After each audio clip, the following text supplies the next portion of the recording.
came in the side door, which I always use because it's by the garage.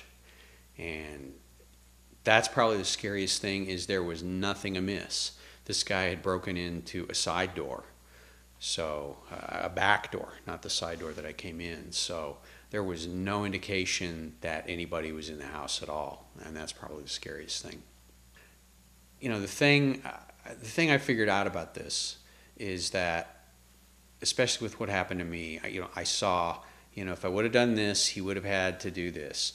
And then if I would have done this, he would have had to do this. In other words, it's like a game of chess. If I do this, he would do this. And I realized, if you take care of enough of the basics, unless they really want into your home, terribly for some reason, they're not going to bother. There's too many targets down the block that are easier. So for me, it's like, can a professional thief get into your home if they want to? Yeah, they can. They can get into banks and rob them. But the trick is, you got to make them not want to. Make it too tough for them. Make it not worth the bother. I don't have a safe full of jewels in here. Well, I think like most people, the first thing I did is I went to the web, and I found a lot of good information, but not in one place. I probably went to 150 sites in that first week, and I kept finding, short little, here's how to, you should do this, you should do that. But then I'd go to another site and I'd find 10 more things that weren't on the other. I couldn't find any comprehensive guide to tell me, hey, what do I need to do? I just got robbed, or I don't want to get robbed.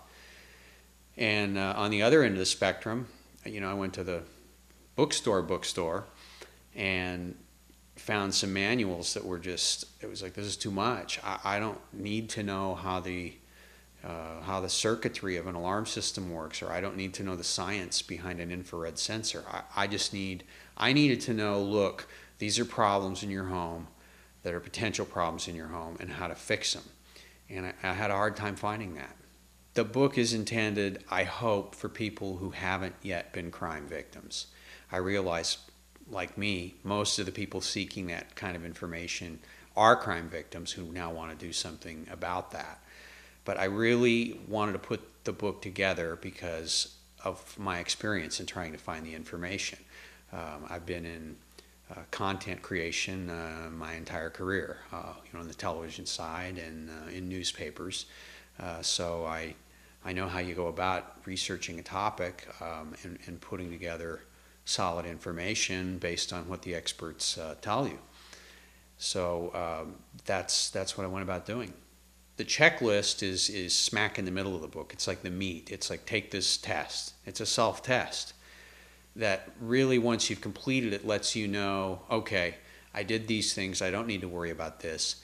These other things I have not done, and these are problems. And then maybe some things in between that you've partly taken care of.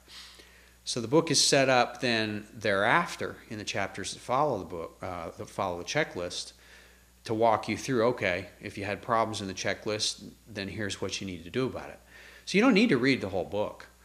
If you go through the checklist and half of it you pass, you're able to check, all you need to do is go to the sections that deal with the places where you have issues, where you know you haven't taken care of a problem.